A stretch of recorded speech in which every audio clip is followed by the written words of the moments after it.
So hello guys, welcome back to my channel. నేను మీ Telugu bank aspirant. So ఇది వచ్చేస్తే ఇంకా జూన్ 2 రోజుది. మార్నింగ్ అరౌండ్ 11-10 ఆ టైంకి కూర్చున్నాను చదువుకోవడానికి. అంటే అప్రాక్స్ 10 ఆర్ 9:50 ఆర్ 9:30 ఆ టైంకి లేచి ఉంటాను. ఇప్పటి నుంచి I will try to shoot నేను ఎప్పుడు లేసాను అనేది కూడా బాగుంటుంది అనిపిస్తుంది. అండ్ ఇక్కడ నుంచి ఇంకా స్టడీ సెషన్ స్టార్ట్ చేస్తున్నా. సో ఇది ఇవాళ జూన్ 2 అండి. ఇప్పుడు ఇందాక నాకు అరౌండ్ 1 కంటే ముందే అయిపోయింది. నేను హాఫ్ అన్ అవర్ అటు ఇటు తిరిగేసి వచ్చి మళ్ళీ నెక్స్ట్ సెషన్ స్టార్ట్ చేసే ముందు ఈ వీడియో రికార్డ్ చేస్తున్నాను. సో జేఎం మాక్ 3 నాకు జూన్ 8 ఉంది exam. You can see here. ఇవాళ జూన్ 2 అంటే ఇంకొక 3, 4, 5, 6, 7, 5 to 6 5 days అలా ఉందన్నమాట. So I will try. అంతా హారన్స్, సౌండ్ పొల్యూషన్ అసలుకి. So coming to the video. So ఇది థర్డ్ మాక్ టెస్ట్. సో ఇంకా 2 ఉన్నాయన్నమాట కంప్లీట్ చేయడానికి. అవి కంప్లీట్ చేస్తే టెక్స్ట్ బుక్లో ఉన్న జామ్ది అయిపోతాయి exams. Then I will switch to Oliveboard. ఇప్పుడైతే ఇంకా స్కోర్ చూద్దాం. చాలా అంటే చాలా వరస్ట్ పర్సెంటైల్ వచ్చిందండి. 60% అసలుకి 61. ఏమన్నా అసలు నిన్న మొన్న అరౌండ్ 78 74 అలా వచ్చింది, కొంచెమన్నా బెటర్. ఇవాళ 61. అసలు 74 స్కోర్ వచ్చి కూడా 61% అంటే ఐ వాజ్ లైక్ దేవుడా అనిపించింది. ఇక చూస్తే ఇప్పుడు 74 స్కోర్, నా అటెంప్ట్స్ 84.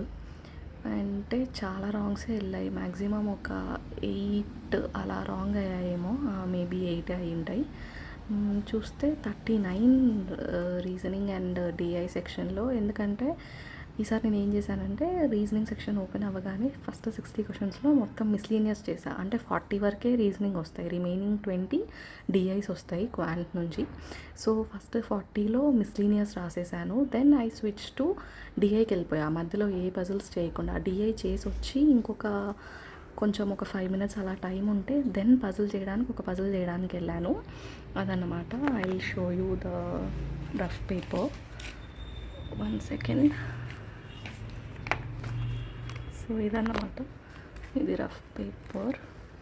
ఇది ఒక పజిల్ చేసా లాస్ట్ 5 minutes రీజనింగ్ సెక్షన్లో మిగిలి ఉంటే. ఇది కోడింగ్ డీకోడింగ్. అండ్ ఇది ఒక డైరెక్షన్ అండ్ డిస్టెన్స్ అలా వచ్చింది. ఇది ఒక ఆల్ఫా న్యూమరిక్వి వచ్చిందన్నమాట. అంతే అట్లా. అది ఇంకా రీజనింగ్ ఇవన్నీ ఇంకా డిఐసి సెక్షన్ది. దట్స్ ఇట్ అన్నమాట. Okay, then coming to English. అస్సలు ఫర్ ద ఫస్ట్ టైం అండి చూడండి, English sectional cut off reach అవ్వలేదు నేను. మ్యాన్, అంటే లైక్ ఏదైనా RRB clericals, IBPS clerical or SBI clerical లెవెల్లో అయినా, దేంట్లో అయినా, ప్రిలిమ్స్ అయినా, మెయిన్స్ అయినా, నాకు ఇంగ్లీష్ కొంచెం స్ట్రాంగ్ సబ్జెక్టే. అంటే reasoning first strong subject, then English నాకు కొంచెం మంచిగా ఉంటుంది అనమాట. ఇంగ్లీష్ మీడియంలో నుంచే చదువుతూ వచ్చా కాబట్టి చిన్నప్పటి నుంచి. ఫస్ట్ టైం అనుకుంటా నాకు తెలిసి అసలు ఇట్లా ఇంగ్లీష్లో సెక్షనల్ రీచ్ అవ్వకపోవడం. ఎందుకంటే నెగిటివ్స్ పోయాయి. అంటే నేనేం వాడిచ్చే టైమే 20 minutes, 40 questions, చాలా తక్కువ టైం, చేయలేం. బట్ నేను 40కి 21, 3 marks అవుతుంది. ఇది థర్డ్ మాక్. 20 ఖచ్చితంగా హాఫ్ పెట్టగలుగుతున్నా, మంచి స్కోరే వస్తుంది. కానీ ఈసారి ఎందుకు సెక్షనల్ రీచ్ అవ్వలేదు, నెగిటివ్స్ ఎక్కువైపోయాయి అసలుకి. Oh my god. అండ్ క్వాంట్కి వచ్చేస్తే అన్నీ కరెక్టే క్వాంట్. ఇంకా ఇది కంప్యూటర్ అండ్ జనరల్ అవేర్నెస్ చదవలేదు, మరి కొంచెమే ఉంది. నాకు ఒకటి చెప్పండి, ఎగ్జిక్యూటివ్లో అయితే కంప్యూటర్ వస్తుంది ఐడిబిఐ ఎగ్జిక్యూటివ్లో, బట్ జేఏఎంలో రాదు కదా. వీళ్ళు ఎందుకు నాకు ఇక్కడ లైక్ మార్క్స్లలో కంప్యూటర్ని కూడా ఇస్తున్నారు. వాళ్ళు పేరుకి సిలబస్లో కంప్యూటర్ అని యాడ్ చేసినా కూడా every time JAM exam, whether it is PGDBF అయినా, డైరెక్ట్ రిక్రూట్మెంట్ అయినా, ఎప్పుడు కంప్యూటర్ రాలేదు అనుకుంటున్నా నేనైతే. మరి ఎందుకు ఇక్కడ మార్క్స్లలో కంప్యూటర్ ఇస్తున్నారు? ఎవరైనా మీకు తెలిస్తే చెప్పండి, కామెంట్ చేయండి, వస్తుందా రాదా కంప్యూటర్ అనేది. సో అదన్నమాట. 74 స్కోర్ వచ్చి కూడా అసలు చాలా తక్కువ పర్సెంటైల్ అయిపోయింది. 90% యాక్యురసీ, చాలా తగ్గిపోయింది accuracy. That in English mainly. నేను మామూలుగానే ఇంగ్లీష్లో మంచిగానే యాక్యురసీ మెయింటైన్ చేస్తాను, ఎప్పుడు పోదు. బట్ ఎందుకో ఈసారి పోయింది. లైక్ అసలు చూడండి, అసలు ఎంత రాంగ్స్ పోయాయో. చాలా బాధ అనిపిస్తుంది. ఫస్ట్ టైం సెక్షనల్ రీచ్ అవ్వకపోవడం ఏంటి ఇంగ్లీష్లో అని. ఇది రీజనింగ్ సెక్షన్ వచ్చేసరికి ఐ మీన్ డిఐలో ఒక క్వశ్చన్ రాంగ్ అయింది. ఇంగ్లీష్లో చూడండి అసలుకి ఈ ఎర్రర్ డిటెక్షను ఇవేంటివో సెంటెన్స్ ఇంప్రూవ్మెంట్ అనుకుంటా, ఇదొకటి ఏదో సిల్లీ మిస్టేక్స్ ఏమో మేబీ అనలైజ్ చేయాలి. ఈ పేపర్ అయితే నేను ఖచ్చితంగా అనలైజ్ చేస్తా. అసలు లైక్ ఇది పారాజంబుల్ అన్నమాట. పారాజంబుల్లో 2 రాంగ్ అయ్యాయి. So I will get to know. I try to analyse this paper అన్నమాట ఇవాళ. ఎందుకంటే నేను ప్రీవియస్ 1 and 2 మార్క్ అసలు అనలైజ్ చేయలేదు. ఎందుకంటే నాకు కరెంట్ అఫైర్స్ అలా చదవడానికే లేదా టైం వేస్ట్ అట్లా అయిపోయిందన్నమాట. So I will maximum try. ఇంక ఇది ఈ మార్క్కి వచ్చేస్తే సో ఏం సంగతి అంటే 74 స్కోర్, 84 అటెంప్ట్స్. పర్లేదు, నాకు ఇక్కడే 84 అలా వస్తున్నాయంటే మరి ఇక్కడ కొంచెం టఫ్ ఉంటుంది కదా. సో ఎగ్జామ్ పేపర్ ఏమైనా కొంచెం ఈజీగా రిలవెంట్గా చేయగలిగేలాగా వస్తే ఐ మ్యాక్సిమం ట్రై ఇంటర్వ్యూ వరకు వెళ్ళి క్లియర్ అవ్వడానికి. అండ్ సూన్ మీకు నాకు ఒక విషయం తెలుస్తుంది త్వరలో, అది నేను మీకు కూడా చెప్తాను. కొంచెం వెయిటింగ్ ఫర్ దాట్ అనమాట. ఎక్సైట్మెంట్ ఉంది దాని గురించి. I will tell you soon. నాకు తెలిస్తే నేను చెప్తాను ఎప్పుడెప్పుడు ఏంటి అనేది. ఒక కైండ్ ఆఫ్ ఏమంటాం, ఒక చిన్న టర్న్ ఇన్ లైఫ్ అన్నమాట అట్లా. సో ఇది ఇంకా ఈ వీడియోకి 1.5 hours పడుతుంది నాకు ఈ మాక్ రాయడానికి. ఎందుకంటే జనరల్ అవేర్నెస్ సెక్షన్ జస్ట్ ఒక 2 minutes అలా చూసేసి ఇంకా సబ్మిట్ చేసేస్తున్నా. ఎందుకంటే ఏమీ రావు కదా ఎట్లాగో అని, అదన్నమాట. ఇంకా next current affairs, editorial and ఇంకా రివిజన్ కరెంట్ అఫైర్స్ చేయాలి ఈ రోజుకి. ఇవి టార్గెట్స్. సో అప్పుడు కలుస్తా మిమ్మల్ని. బాయ్ ఇప్పటికైతే. సో ఇంకా చెప్పినట్లుగానే కరెంట్ అఫైర్స్ సెషన్ స్టార్ట్ చేశాను అన్నమాట. June 2nd. First obviously Sunday ఉండింది. సో 1 and 2 కలిపి సెకండ్ చెప్పాను అని అంటున్నారు సార్. మరి 2 days న్యూస్ 1 hour 23 minutes అలా ఉండింది.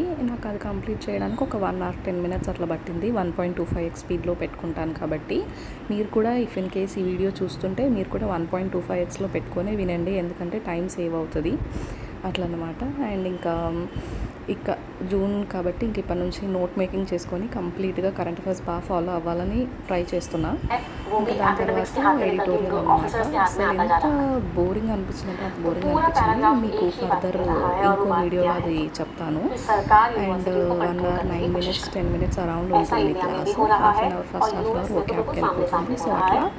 అండ్ ఇందాక చెప్పాను కదా కరెంట్ అఫైర్స్, ఎందుకంటే నేను మే సగంలో మధ్యలోంచి స్టార్ట్ చేసుకున్నాను. ఏప్రిల్ కూడా అంతే, అంటే మనకి ఏప్రిల్లో ఎస్బీఐ క్లర్క్ మెయిన్స్ వల్ల అట్లా చేయలేకపోయా. సో అందుకు ఇప్పుడు June 2 నుంచి ఖచ్చితంగా కరెంట్ అఫైర్స్ ఫాలో అవుదాం అనుకుంటున్నా. నోట్ మేకింగ్ ఏంటో అసలుకి ఈ ఇంగ్లీష్ ఎడిటోరియల్ది నిమిషా మేడం ఈ మధ్య ఫార్మాట్ చేంజ్ చేశారు. అంటే ఎట్లా చెప్తున్నారు, ఎక్కువగా సినానిమ్స్ అనేవి చెప్తున్నారు అన్నమాట. చాలా అసలు హాఫ్ అన్ అవర్ 30 minutes వరకు, ఫస్ట్ 30 minutes వరకు ఎడిటోరియల్లో ఉన్న వొకాబ్, అంటే ఆల్రెడీ ప్రిపేర్ చేసుకున్న స్లైడ్స్లో ఉన్న వొకాబ్, సినానిమ్స్, యాంటోనిమ్స్ అండ్ దాని యొక్క ఎగ్జాంపుల్ తీసుకొని ఒక సెంటెన్స్ అది చెప్పడం వరకు బాగుంది. బట్ మధ్యలో జస్ట్ సినానిమ్స్లోనే వర్డ్స్ ఉంటాయి కదా, ఆ వర్డ్స్కి మళ్ళీ ఇంకో సినానిమ్స్ అట్లా ఇస్తూ చాలా ఎక్కువ నెంబర్ ఆఫ్ సినానిమ్స్ చెప్తున్నారు. అసలు ఈరోజు అయితే విరక్తి పుట్టింది, నాకు వినబుద్ధి కూడా అవ్వట్లేదు. అంటే ఏంటి అసలు స్టార్ట్ చేసిన ఏదో ఎడిటోరియల్ ప్రశాంతంగా కాంప్రిహెన్షన్ని అర్థం చేసుకొని చదువుదాం విందామని స్టార్ట్ చేస్తే, స్టార్ట్ అయిన హాఫ్ అన్ అవర్ వరకు ఆ సినానిమ్లు అవే చెప్తుంటే ఒక్కొక్క పదానికి లైక్ 15 to 20 సినానిమ్స్ చెప్తున్నారు. ఓకే, ఇట్ ఈస్ బెటర్, మంచి అండర్స్టాండింగ్ వస్తుంది, నేర్చుకుంటాం సినానిమ్స్. బట్ ఏంటో నాకు అర్థం కావట్లేదు, ఫుల్ బోరింగ్గా అనిపించింది ఈరోజు అయితే నా క్లాస్. అతి కష్టం మీద ఆ 1 hour 9 minutesని కంప్లీట్ చేశాను. అంటే ఈ ప్రీవియస్ ఇక్కడ మీకు చూపిస్తున్న 2 hour 20 minutes ఏదైతే ఉందో అది 1 hour 10 minutes కరెంట్ అఫైర్స్ది, 1 hour 10 minutes ఎడిటోరియల్ అనమాట. అసలు అతి కష్టం మీద ఫ్రమ్ ద బిగినింగ్ నుంచి. అసలు మరి ఇవాళ ఇంట్రెస్ట్ లేక అలా అనిపించిందో లేదో ఏంటో నాకు అర్థం కాలేదు, కానీ అతి కష్టం మీద ఇంకా కంప్లీట్ చేద్దాం, మధ్యలో వదిలేయొద్దు, 2nd of June స్టార్టింగ్ కదా, ఎందుకు వదిలేయడం, మధ్యలో వద్దు, కంప్లీట్ చేద్దాం ఫుల్గా అని చెప్పి ఇంకా అతి కష్టం మీద చేశాను అన్నమాట. సో అది ఇంకా మార్నింగ్ నుంచి వచ్చేస్తే లైక్ మాక్ అయిపోయింది. అండ్ కరెంట్ అఫైర్స్ 2nd Juneది, ఎడిటోరియల్ 2nd Juneది అయిపోయింది. సో ఇంకా ఇప్పుడు evening around 5:45 wait, oh my god, 5:45. I'll take rest for half an hour atla, like just a tea break. And evening టెంపుల్కి వెళ్ళాలనుకుంటున్నా, సో చూస్తా వెళ్తానో లేదో. ఫ్రెషప్ అయిపోయి టీ తాగేసి ఫ్రెషప్ అయిపోయి ఐ విల్ సీ వెళ్తానో లేదో. I will do let you know guys.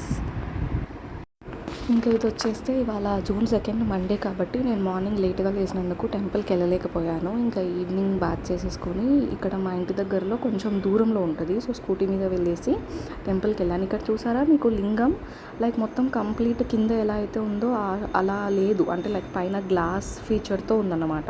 బాగా అనిపించింది. నేను ఇప్పటివరకు ఈ గుడి చూడలేదు. మీకు ఇప్పుడు బయట ఉన్న వీడియో చూపిస్తాను. దాన్ని నేను రోడ్ మీద నుంచి చూసి బయటికి వెళ్తున్నప్పుడల్లా వాజ్ లైక్ ఈ గుడి ఒకసారి చూడాలి, విజిట్ చేయాలి అని ఎన్నాళ్ళ నుంచో అనుకుంటుంటే ఇప్పటికీ నిన్నటికి కుదిరిందన్నమాట. సో ఇక్కడ అబ్జర్వ్ చేయండి, గ్లాస్ లాగా ఉంది, అంటే మన రిఫ్లెక్షన్ కనిపిస్తుంది ఇక్కడ. అండ్ ఇది బయట ఉన్న ఏమంటాం షో కేస్ అనమాట. ఇది చూస్తాం మాకు రోడ్ మీద నుంచి ఇది కనిపిస్తుంది. సో చూస్తూ నేను అనుకుంటూ దాన్ని బయటికి వెళ్ళి వస్తున్నప్పుడల్లా ఇది ఒకసారి విజిట్ చేద్దాము, బాగుంది, లోపల గుడి ఎలా ఉందో కూడా చూద్దామని ఇంక ఇప్పటి కుదిరిందన్నమాట. ఆంజనేయ స్వామి టెంపుల్ మెయిన్ది, ఇంకా పక్కన వాళ్ళు కొంచెం శివుడిని కూడా పెట్టారనమాట. బాగా అనిపించింది. ఈవినింగ్ గుడికి వెళ్ళేసి వచ్చాను. ఇంకా అంతే ఈ వీడియోకి. Bye. See you in next video. Stay tuned.